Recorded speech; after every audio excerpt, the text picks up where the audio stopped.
ராய்ப்பூர் ஸ்டேடியத்துல அவ்வளோ கிரிக்கெட் நடந்தது கிடையாது. 23ல வந்து இந்தியாவுக்கும் ஆஸ்திரேலியாவுக்கும் ஒரு T20 மேட்ச் நடந்தது. இந்தியா முதல் பேட்டிங் விளையாடி 174 ரன் அடிச்சா, ஆஸ்திரேலியா 154 அடிச்சா.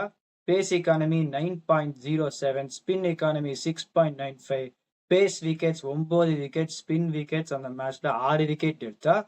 நான் போன வென்யூக்கு சொன்ன மாதிரியும் நான் எப்பயும் சொல்ல போறேன். சீமர்ஸ் வந்து இன்னும் அதிகமா ஓவர் போட்டதுனால வந்து ஜாஸ்தி விக்கெட் எடுத்திருக்கான்னு காட்டும். ஆனா அந்த போன வென்யூ மாதிரியே spinners make a big impact with this venue. அப்புறம் சிஎல் T20 2014ல 6 கம்ப்ளீட்டட் மேட்சஸ், அதாவது 20 ஓவர் மேட்சஸ் நடந்தது. பேட்டிங் ஃபர்ஸ்ட்டுக்கு 3 வெற்றி, பேட்டிங் செகண்டுக்கும் 3 வெற்றி. ஆனா நான் அதை பத்தி நான் சொல்லுவேன். ஃபர்ஸ்ட் இன்னிங்ஸ் ஸ்கோர் வந்து 157, second innings score 123, pace economy 7.37, spin economy 7.58.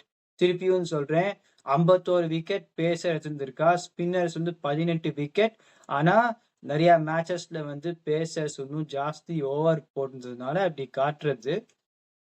இப்ப இந்த பேட்டிங் ஃபர்ஸ்ட் 3 வெற்றி நம்ம பார்த்தோம்னா, அதுல வந்து ஒரு மேட்ச் 170, அப்புறம் 2வது இன்னிங்ஸ் 98 ரன்னுக்கு ஆல் அவுட், அப்புறமா 164, 109, அப்புறமா 178, அப்புறமா 92 ரன்ஸ் ஆல் அவுட்னு நினைக்கிறேன்.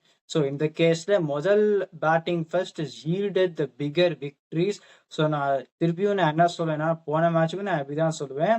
பேட்டிங் ஃபர்ஸ்ட் எந்த டீம் டாஸ் ஜெயிக்கிறதோ பேட்டிங் ஃபர்ஸ்ட்னு பண்ணா they will have a biggest chance to win.